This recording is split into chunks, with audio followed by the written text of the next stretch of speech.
शादी के माहौल बा।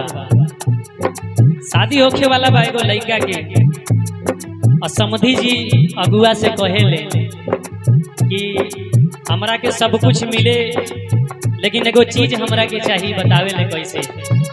ना दहेज में सामान चाहिए, ना दहेज में सामान चाहिए, सुना अगुआ महान हमारे के अरमान, समझ लिया जवान चाहिए।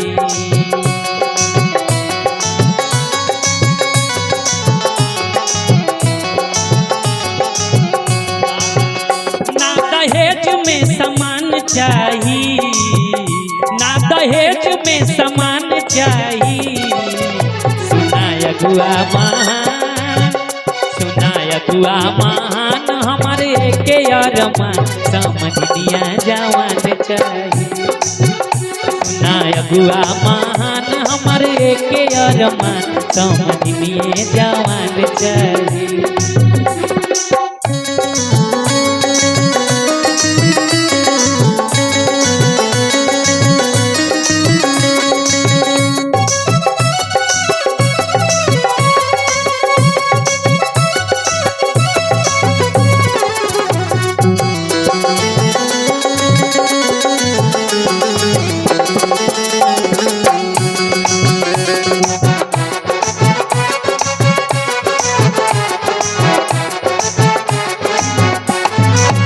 औरी का कहेले ना चाहिए कूलर न चाहिए टीवी,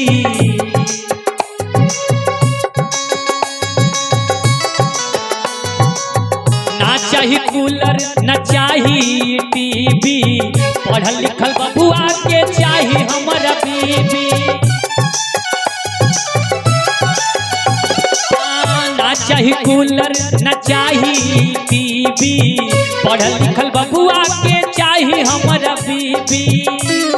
और क्या कहले बहू हमारा गुणवान चाहिए, बहू हमारा गुणवान चाहिए, सुना अगुआ महान हमारे के अरमान, समझ लिए जवान चाहिए।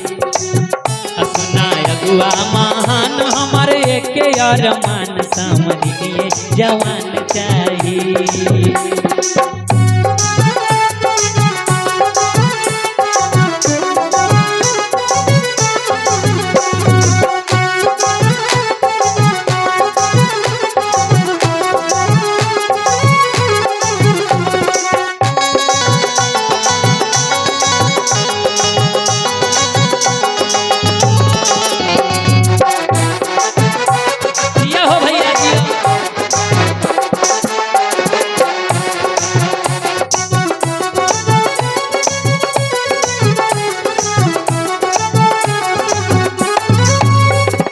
और कहेले कि हमरा के दहेज में कुछ नहीं चाहिए, कुछ मिले या ना मिले लेकिन कैसे, भले 2 रुपया न मिले दहेज में, बाकी मोर बबुआ के रखे उ करेज में।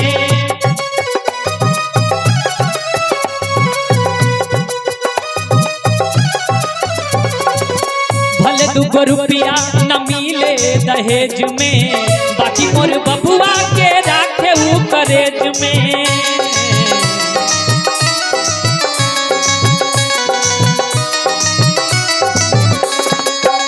निमन कुल खानदान चाहिए, निमन कुल खानदान चाहिए, सुना अगुआ महान हमर इहे अरमान, समझ लिए जवान चाहिए।